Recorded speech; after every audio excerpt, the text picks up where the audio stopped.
Welcome to This Week in Health IT News, where we look at the news which will impact health IT. My name is Bill Russell, healthcare CIO coach and creator of This Week in Health IT, a set of podcast videos and collaboration events dedicated to developing the next generation of health leaders.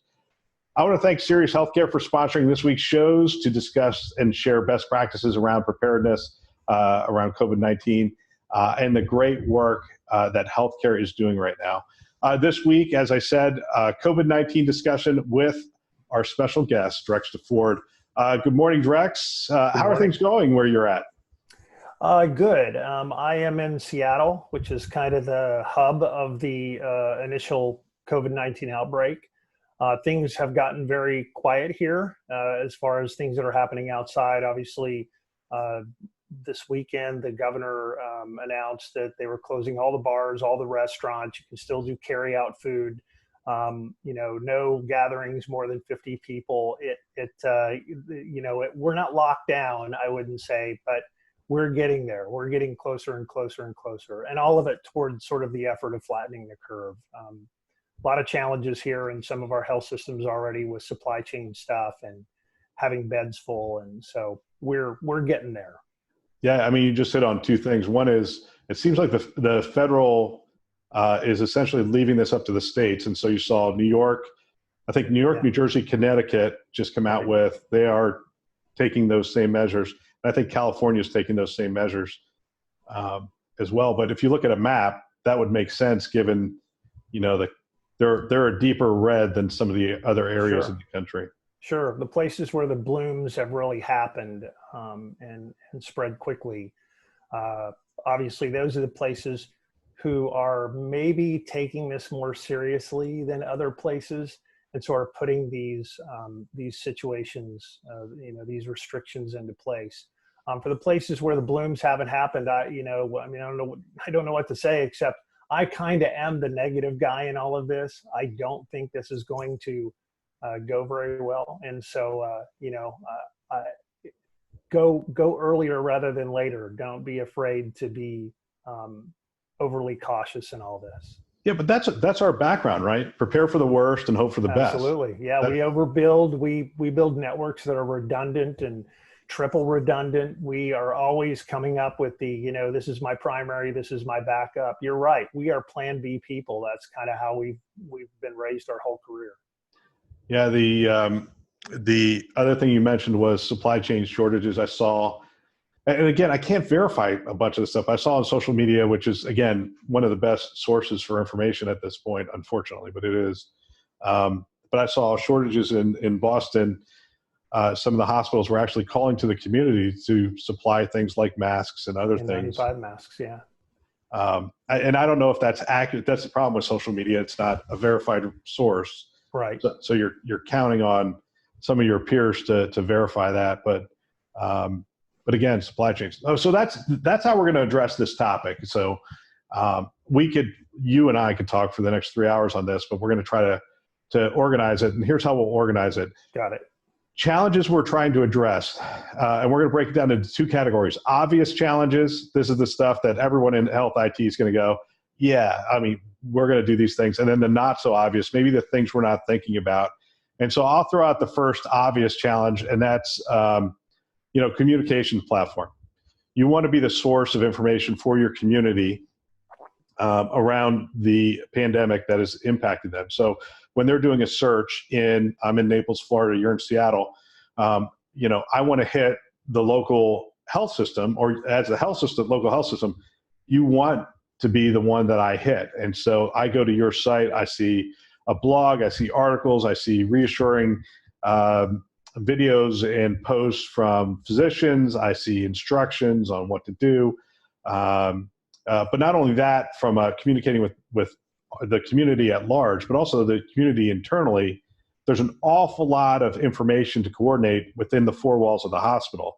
There's state and federal guidelines coming down. There's CDC. There's just a whole host of things that that it is the responsibility of health IT to organize that information in a way that people can get it at their fingertips when they need it, and all those things. So that's one of the obvious ones. How about you? What's another obvious one? I mean, I think that's a really great track. Talk to your Marcom people, pull them into this. Don't make this about a technology thing. Help them decide what they need to communicate, when and how they need to communicate it, and then provide them the infrastructure that they need to do that. If you're using Slack inside your organization, or you're using an internal web portal, whatever the case may be, figure out how to make it work. This probably isn't the time to try to stand up brand new capabilities around comm, but it's clearly a very urgent component of managing in crisis. Well, and let's drive that. And by the way, on this, what I would just want us to do is identify them. So communication platform. We'll keep going through them, and then we'll dive deeper into them. But I think that's an important point that you just made. Is some people are going to be tempted to start standing things up very rapidly, and in some cases you're going to look at things and go, look, we can go to the cloud, we can stand that up, we can do this, and there's not a lot of considerations. But you and I have both worked in healthcare. We know there's significant considerations. There's very few systems that sit on their own. If they do, great, stand them up in the cloud and away you go. But if they require any integration at all, any planning, you're probably too late. You're actually, what you're doing today is planning for the next pandemic, whenever that might be. Yeah. Hey, the other thing, when you talk about maybe not so obvious, right? Especially when it comes to cybersecurity, or when it comes to communication, I would say, think about cybersecurity and all of this. There's a lot of comm coming out. There's a lot of stuff that looks super attractive to click on in emails. Here's the latest updates for your zip code. The boss is getting ready to make an announcement. Make sure you click on this website to register for the webinar that he's going to be doing at 4:30 this afternoon. I mean, the scammers are scamming, man, and they are really, really good at it. So be really thoughtful about talking to your teams about cybersecurity. Make sure you're doing all of the managed detection and response stuff that you should be doing to make sure that you're in a good spot, because they are not slacking off right now. Yeah, and I'd love for them to find those people after this is done, track them down, and then I would like them to institute the stocks just on the outside of Costco. Yes. And just let people throw stuff at them. Yes, I think that would be a great idea. A great idea. I don't know if anybody. All right, so here's a couple of the other obvious, pandemic management tools. You're going to need EHR dashboards, screens. You're going to want to know equipment usage, beds, rooms, people. Which of your people internally have come down or ill or not coming into work. So anything that is a resource, a limited resource that is potentially going to be needed, you're going to need those management tools and dashboards. Hopefully, we should have all the skills to stand this stuff up. What's another obvious one that you're thinking about?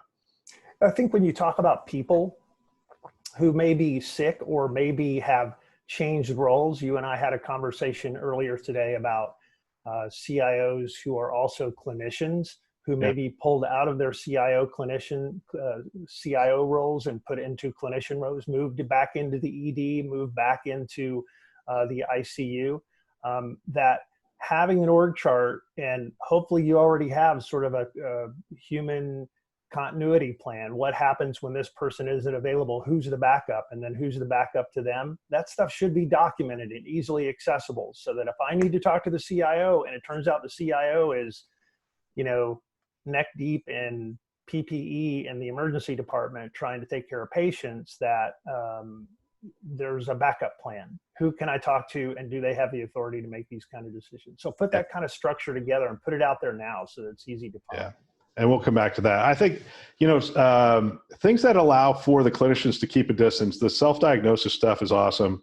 If we're telling people to self-quarantine, stay at home, do those kind of things, we still need to give them ways to figure out, what their status is. Chatbots we've seen proliferate as a result of this, which is fantastic. We've seen phone banks get expanded significantly or even repurposed during this time. I mean, you don't need to be doing a lot of collections right now. If you want to get a black eye on your health system, be making collection calls right now. That's a good idea. Yeah. So you have a whole bank of phones that you could redirect to clinical purposes during this. Anyway, so self-diagnosis, Supporting drive-through testing and telehealth. I've heard a lot of people stating those kinds of things. And I think one of the things that's falling through the wayside is we have a bunch of existing work, like chronic patients that are non-coronavirus type patients, but they're chronic patients that we continue to care for. And I think that's one of those maybe obvious, maybe not so obvious. How are we going to care for them? And I think the last one that's pretty obvious is just work from home has really one last not so obvious. So you just got your internet back just prior to recording this show. Right. Right. And you and I are sort of trained this way, but there is this sort of escalation of problems that can happen over the course of time where we just put all these people at home and now these platforms for like Zoom and others. Zoom is, I think, going to scale just fine, but internet service providers, whatever, that they could break. For sure. Yeah. I mean, I think you look at, so there's sort of like different levels of this, right? One of them is, yes, I want to make sure I have access to Zoom because that's probably how I'm going to do a lot of my meetings. But I'm also, if we have Teams, I might want to have Teams as a backup. And then I might also want to make sure that we have WebEx accounts available for at least some select people should something fall apart there. So kind of at each of these levels, you want to make sure that you've got it set up. You're right. I just had a problem with my internet going out. Now, I don't know exactly what the problem is, but I have a fair guess that probably somewhere in my neighborhood, there's a bottleneck because the kids are home and they're watching Disney and mom's streaming, music on Apple Music, and dad is, I don't know, doing whatever dad's doing, and, right on down the line. And suddenly this stuff is overwhelmed. I'm sure that there are peaks in network infrastructure, in good old plain old internet stuff that we're bumping up against now. So, they're also scrambling for new equipment, expanded capacity, all of those kinds of things, because they're seeing traffic like they've never seen before. I'm looking at, the way I was going to do this, or one of the things I was considering was I can tether my phone, to my computer and use regular cell minutes. It may not be as quick or as fast, but it's things like that. Again, I think we're always a plan B, plan C kind of guys. And whatever you do during this crisis, think about your plan B and plan C and what's your backup, because your primary may not always work. All right. So let's talk solutions. We'll go down this list. So pandemic management tools do you think the EHR providers are going to do this, or do you think we're just taking our build teams and saying, look, build out this dashboard. We need to look at constrained resources. Let's talk to the physicians, determine what resources they're concerned about. We'll build these out and build them into the workflow. Or are we expecting the EHR providers to provide these things? Yeah, it depends on the size of the organization, right? I think that some of the smaller places, if you think about, 60% of their country, 60% of the country gets their health care from small and rural hospitals. Those folks, I can tell you, sitting down in Eastern Washington with some small hospitals a couple of weeks ago, they were poking fun at each other about, how did you get 4 people in your IT department? I only have 2 people in my IT department. Those guys don't have build teams, and they're not building anything that doesn't already exist or isn't coming from a vendor. If you're at a big health system, I think we already see good examples of that, where organizations are building their own, pandemic dashboards and dashboards for the community and things like that they're sharing both internally and externally. But yeah, analytics is going to be a huge part of this, seeing what's happening and where it's happening, and, trying to decide how you make a move to sort of cut it off at the pass, whatever that turns out to be. Yeah. So if you're an EHR provider right now listening to the show, and I know we have, just based on listens, I know we have a lot in Boston. We have a lot in a certain place in Wisconsin that listen to the show as well. I think it's a matter of opening up the sharing platforms, which they all have. So if I'm developing something in Seattle, yes, it can easily be deployed elsewhere. And, there are some large health systems on Meditech, which runs a lot of the smaller health systems. And I know they have the capacity to move some of this stuff around as well. Yeah. I think that, if you're a vendor in the healthcare world, part of the reason, at least I would like to believe, and I know because I've done this for years, part of the reason those companies are in healthcare is that they are also addicted to the mission, just like all the rest of us. It's all about better, faster, cheaper, safer, easier to access care for patients and families. Yep. Those companies have made a lot of money in the last few years.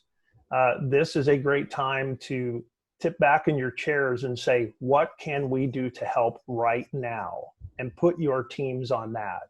And that may mean spending more time with your customers when they don't have time to try to ask those questions, or it may mean just trying to come up with some stuff on your own that you know would be useful, but put your shoulder against it. Everybody's going to appreciate it. Yeah, absolutely. All right. The next one is communication tools, and I'm really passionate about this. And so I have a handful. If you have some, that would be great. So UW in your neck of the woods put out a document sharing site. This is really around whole health system response and health IT response. And it's covid-19.uwmedicine.org/pages/default.aspx, which means it's probably a SharePoint site. And a really good outline. It's really designed not for the community, it's designed for the internal community. I like the fact that they've shared it with all of us, so it becomes a really good resource. But that's sort of on the side. What I wanted to focus on is you have Mayo Clinic has a really good page, newsnetwork.mayoclinic.org/categories/COVID-19. We'll come back to the naming. Stanford Healthcare has a good one. And actually, a lot of people do have good ones.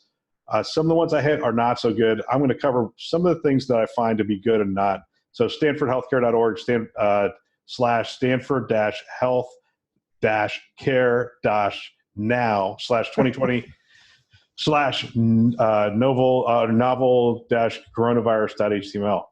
Now, Baptist Health Kentucky. So I just interviewed their CMIO this morning for a show that we put out there. And here's the thing I like about theirs. www.baptisthealth.com/COVID-19. Okay, so the first thing I'm going to say is we know how to do redirects. Will you make this stuff easier to get to? Baptist.health.com/COVID-19. That's what it should be. And not only should it be COVID-19, it should be COVID-19. It should be coronavirus. They should all point to the same page. So no matter what people are doing, they should be able to find this thing. So that's the first thing.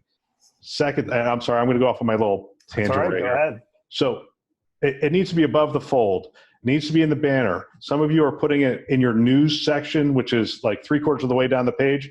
I'm not going there. It needs to be at the top. It needs to be a nice little red banner. I see it. I know it's there. Use your design team. There's a lot of ways. Some of you don't have designers. That's fine. Designers are real cheap online, but have them look at your page, colors, design, communicate things. The other thing I like about Baptist Health, some people just threw a whole bunch of links and a whole bunch of resources. That's great for the people in your community that are, college educated and all that stuff. But you have to consider the entire community. You have to communicate in a lot of different ways, through pictures, through a nice, easy to understand video, a nice, easy to understand text, those kind of things. Know how it looks on the mobile device.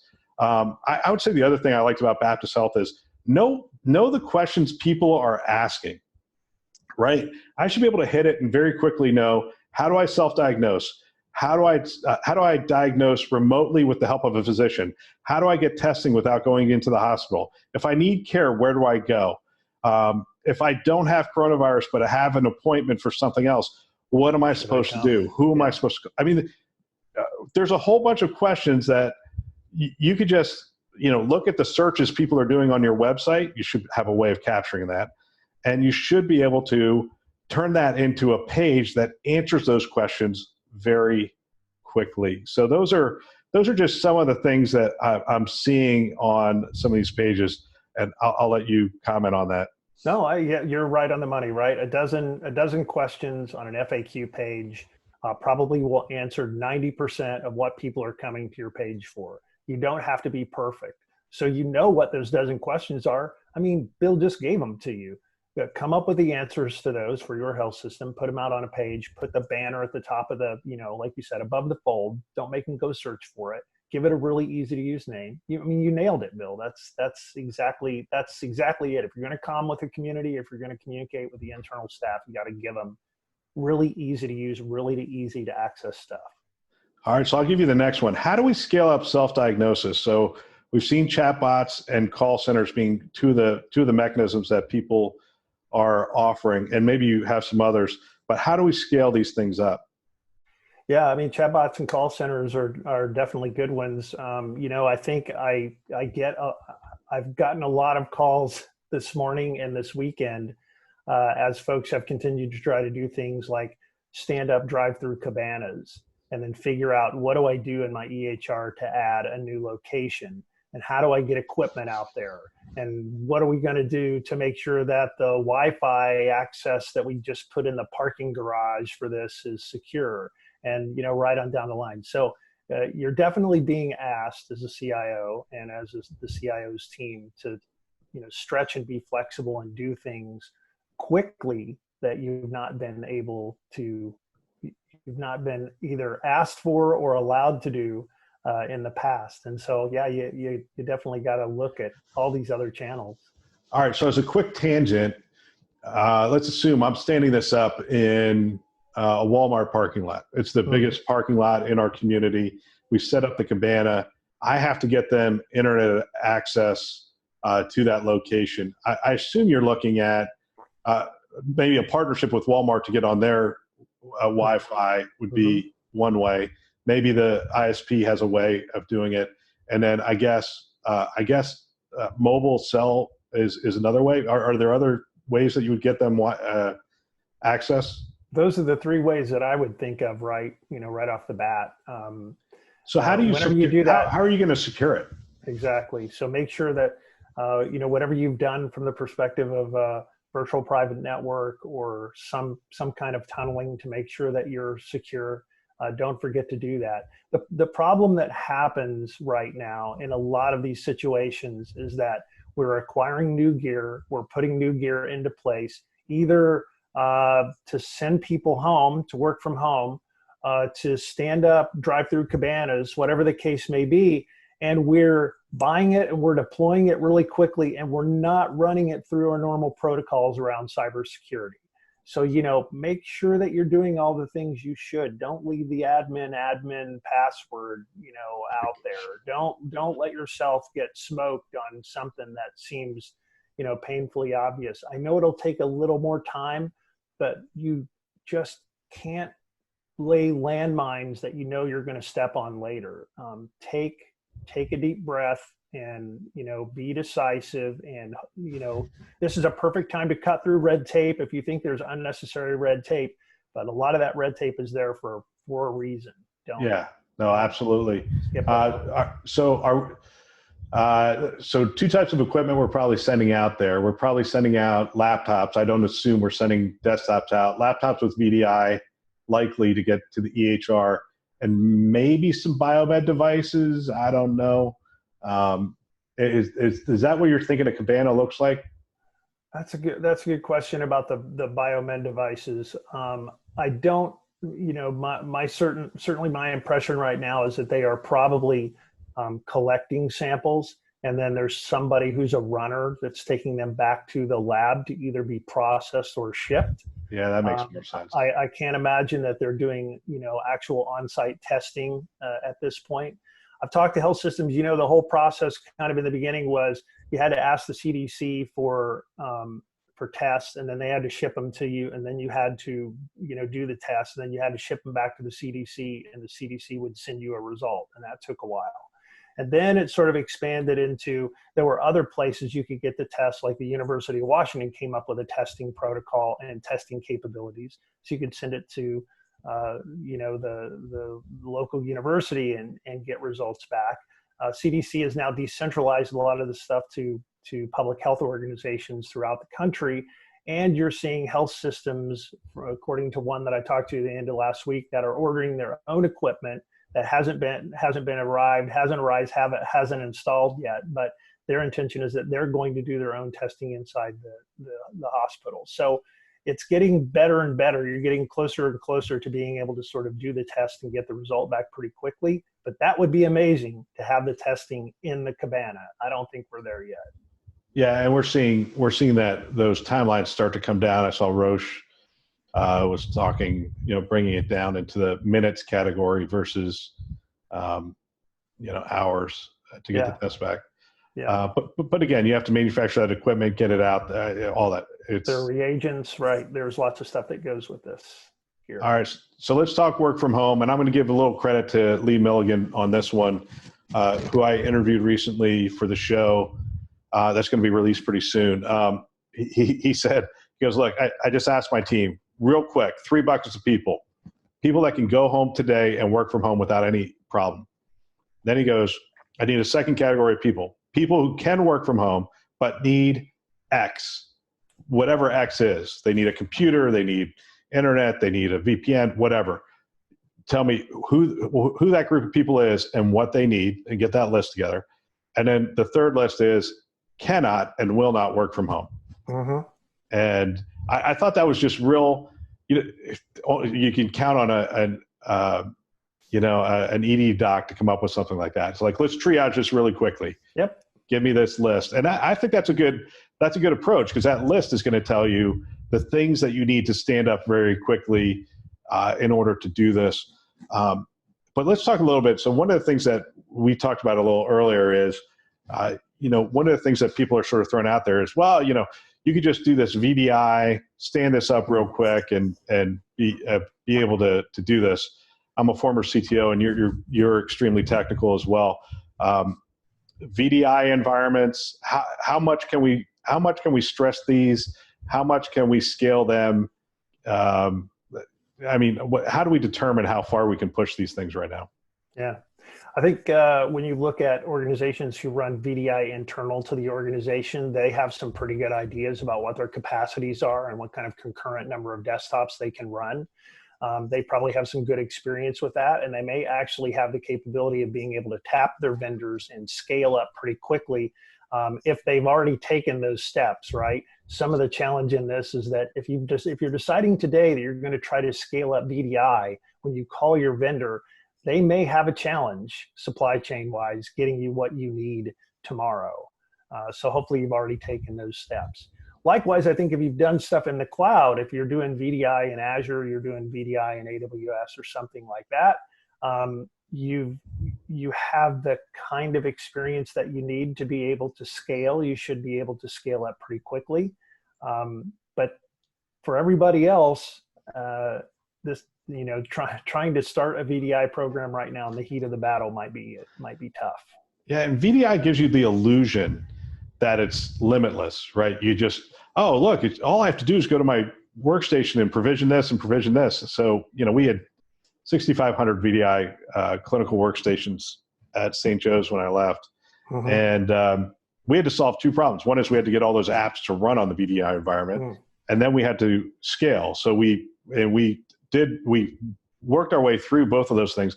But at the end of the day, a VDI environment still runs on a physical set of hardware, hypervisors, and you name it.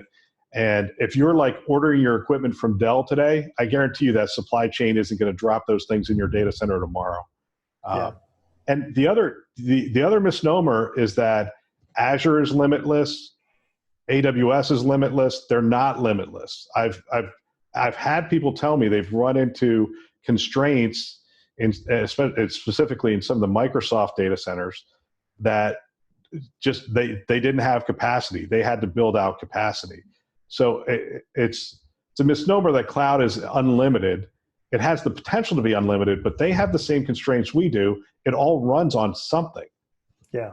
I think, when you talk about, it's Zoom or WebEx or Teams, that's an application constraint. But now we're really talking about things that probably, would be considered in the utility, maybe not a utility, but kind of a utility-like category. So whether it's, does your internet provider have the capability to provide all the bandwidth that they need? Do the cloud service providers actually have all the capacity that they all the capacity that everybody's going to want to eat right now at the same time. The kind of running joke is that you have to build the pipes in the condo, in the big building. You have to build it so that everybody can flush the toilet at like 7:30 in the morning, and they're dealing with the same problem. If it's VDI, at 7 a.m. everybody's spinning up a desktop. That doesn't mean that you can't support all of them later in the day. It's the same flattening the curve problem that we have with coronavirus, right? I don't want everybody to show up at the same time because you overwhelm the infrastructure that we've built. So when you're thinking about analogies to what we're dealing with now from a healthcare perspective, that probably is a good one too. So let's talk cybersecurity real quick. Is it just a matter of, we already have the protocols in place, just make sure you follow the protocols? I mean, that's what I heard you say earlier. Or is there something else, anything else we should be considering? I think, it's about following the protocols, but it's also the reality that I think a lot of organizations don't necessarily have all the people that they need today to be able to do the work that we're asking them to do around cybersecurity. So in some cases, we see it's not cybersecurity professionals, but other IT people who are carrying a lot of the cybersecurity load. That distraction just on its own can be a challenge to cybersecurity. I was hired to do networking, but I'm actually doing a bunch of cybersecurity stuff as an additional duty. When the balloon goes up, when all this stuff is going on right now, and those folks are really, really focused on getting their networks expanded and getting stuff out to the cabana and doing all of that, they have a tendency to slide these things onto the back burner around cybersecurity. And that's a bad situation. So I would say this is a great time also to start thinking about, all the places that you can think of that you might be able to offload to a partner. You should think about, is this a good time to try to do that? If it's simple and easy to do and not super complicated, as you were saying earlier, right? You don't try to do something that's going to turn into a giant project, but if you've got something you can offload to a partner, whatever it is, cybersecurity, monitoring, something else, that should be part of your planning process right now. What can I get out of my hands so that my people can focus on the important stuff? Yeah, so let's talk about that. So, if you were to ask me a week ago, what are you doing about non-essential projects? I would have said, I'm going to let them go. But by Friday, if you had asked me, what are you doing about your health IT non-essential projects? I would have said, not only am I putting all those on the back burner and putting them on hold, I probably would have put a significant number of mainstream projects on hold. And now that I'm talking to some CIOs, I think they're also getting to that point where they said, hey, we're in the middle of a merger and we just took that entire team off the merger work, and they are now focused on, building out screens, building out dashboards and things. They were building out new capabilities for the merged entity. Where would you be at? I mean, I think I'm at a point now where I'm probably looking at it going, look, the worst is probably going to happen over the next 2 to 3 weeks.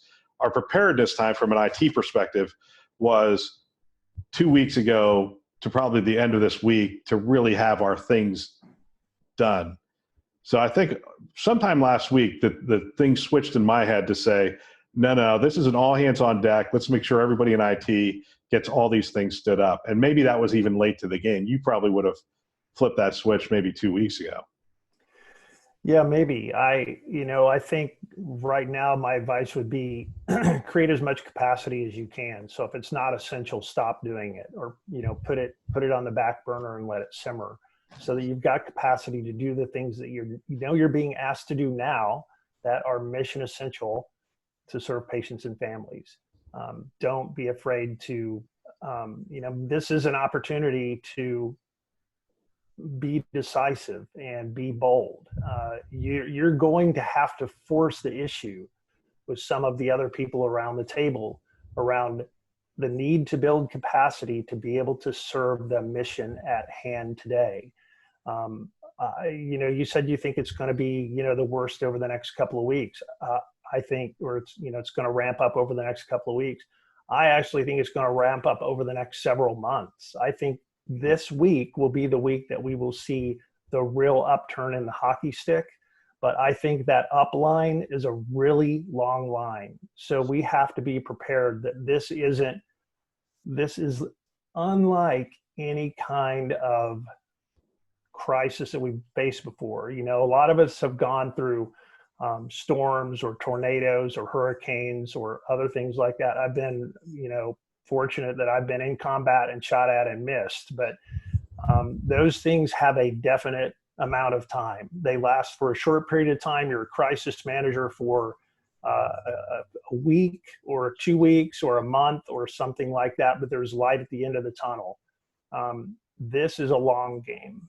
And I think we have to think about this amount of effort and this kind of management and prioritization and reprioritization as a much longer game than we're thinking of today.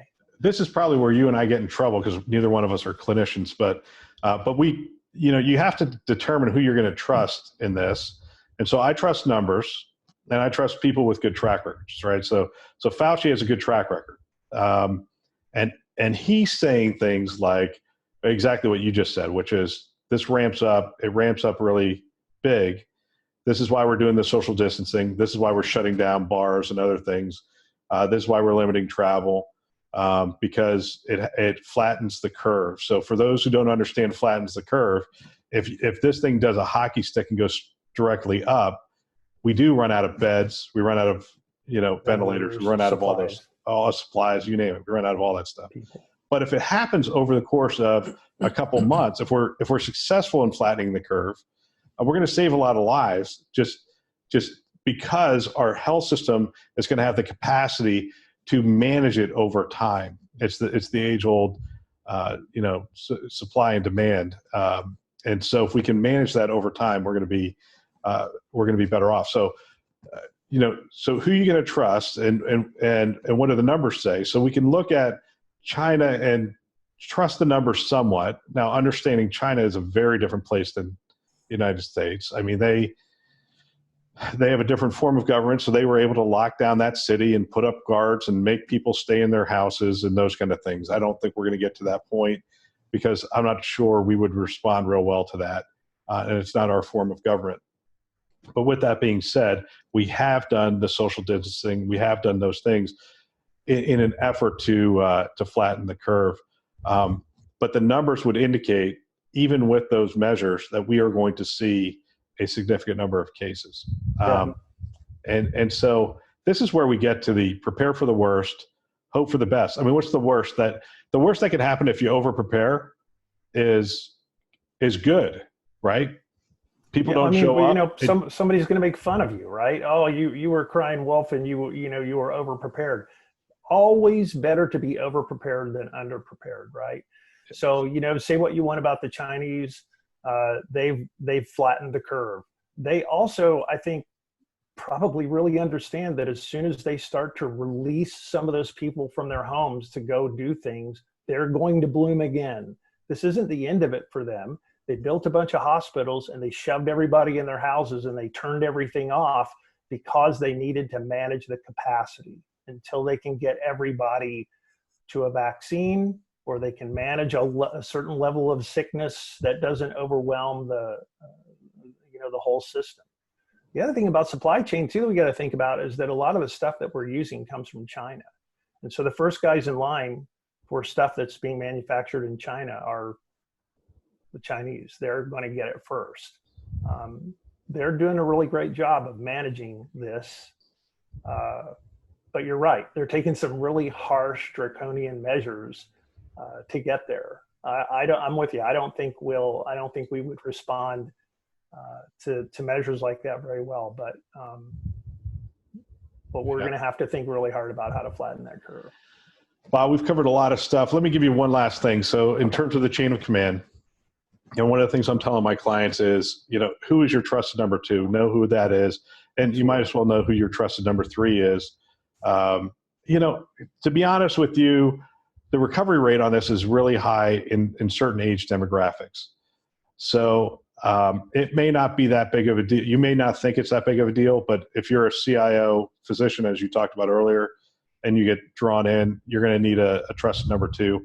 And I don't think if you're working the whatever shift you're working, you're going to want to work a double shift as a CIO and as a clinician. I just don't think that's a good place to be. And you just have to think through that. Who's going to step in? How is the team going to respond? Are they ready to respond? And, one of the things I'm offering my coaching clients, and I'm sure you would step in and do the same thing, is if your number two has to be moved into those kinds of roles, they could easily, call me, they could call you. Sure. We'd be more than happy to support those people as they're trying to figure it out. Because, you want to talk about combat, by fire. I mean, this is literally it. They would be stepping into a very challenging situation as their first foray into the lead role. So, we're there to support you guys. We'll keep doing it with information. We'll keep doing it with shows. Keep interviewing CIOs, see what the best practices are, and getting them out there. And then, by all means, they could reach out to you. Very Absolutely. Easily to do, and reach out to me as well. Yeah. Thanks for doing this, Bill, and thanks to Sirius for sponsoring this. Right, I think this was a good opportunity for us to chat. And have me back anytime you'll have me. I'm always happy to be here. Yes, and we're going to do that, Drex. I'm going to, for the New State show, you have a busy schedule, so we'll continue to drop you in. We'll start with once a month. We'll see if we can get it all scheduled, because I think these are great conversations, and I appreciate your perspective. So that's all for this week. Special thanks to our sponsors, VMware, Starbridge Advisors, Galen Healthcare, Health Lyrics, and Pro Talent Advisors for choosing to invest in developing the next generation of health leaders. The show is a production of This Week in Health IT. For more great content, check out the website, thisweekhealth.com, or the YouTube channel. If you want to support the show, share it with a peer. If you want to communicate with us, send me an email, bill@thisweekinhealthit.com. And we'll be back again on Friday with another interview with an industry influencer. Thanks for listening.